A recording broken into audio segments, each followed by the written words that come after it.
বন্ধুরা, কিভাবে উচ্চ মাধ্যমিকের রেজাল্ট দেখা যাবে সেই নিয়ে আজকের ভিডিওটি পশ্চিমবঙ্গ উচ্চ মাধ্যমিক শিক্ষা সংসদের তরফে জানানো হয়েছে।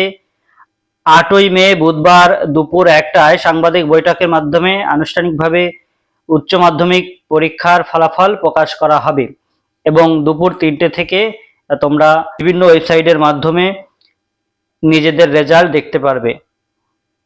আর 10 তারিখ থেকে পরীক্ষার্থীরা নিজের নিজের স্কুল থেকে মার্কশিট সংগ্রহ করতে পারবে। এখন আমি তোমাদের জানাবো যে কিভাবে তোমরা তোমাদের রেজাল্ট অনলাইনে তোমরা বিভিন্ন ওয়েবসাইটের মাধ্যমে দেখবে।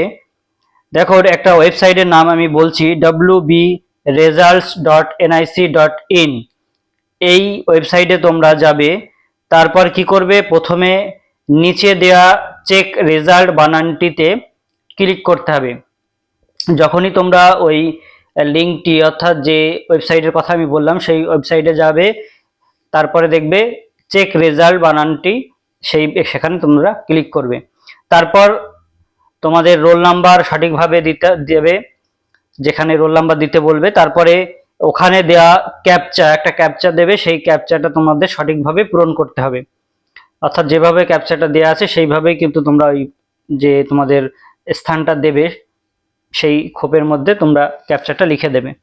তারপর সাবমিট বাটনে ক্লিক করবে। ক্লিক করার পরেই কিন্তু তোমাদের রেজাল্ট স্ক্রিনে তোমরা দেখতে পাবে। আর এইভাবে তোমরা সেই রেজাল্টটি পারলে বা চাইলে ডাউনলোড করে নিতে পারো বা স্ক্রিনশট করে রাখতে পারো। আর পরের 2 দিন পরেই কিন্তু তোমরা তোমাদের রেজাল্ট বিদ্যালয় থেকে অর্থাৎ মার্কশিটটা তোমরা কিন্তু হাতে পেয়ে যাবে। যাই হোক বন্ধুরা, এইভাবে তোমরা বিভিন্ন ওয়েবসাইটের মাধ্যমে রেজাল্ট কিন্তু বাড়িতে বসে নিজের মোবাইলে তোমরা নিজেদের রেজাল্ট চেক করে নিতে পারবে। যাই হোক বন্ধুরা, এই ছিল আজকের ভিডিওটি। সকলে ভালো থেকো, সুস্থ থেকো। আশা করি সকলের রেজাল্ট ভালো হোক এবং সকলে আগামীতে জীবনে প্রতিষ্ঠিত হও, ভালো মানুষ হও, জীবনে সাফল্য লাভ করো, এই কামনা করে আজকের ভিডিওটি আমি এখানেই শেষ করছি। যদি এখনো চ্যানেলটি সাবস্ক্রাইব না করে থাকো তাহলে অবশ্যই অনুরোধ করব চ্যানেলটিকে সাবস্ক্রাইব করে রাখতে, আগামীতে বিভিন্ন ধরনের শিক্ষামূলক সংবাদ, তথ্য ও বিষয়ভিত্তিক বিভিন্ন আলোচনা পাওয়ার জন্য। সকলকে আবারও ধন্যবাদ জানিয়ে আজকের ভিডিওটি আমি এখানেই শেষ করছি।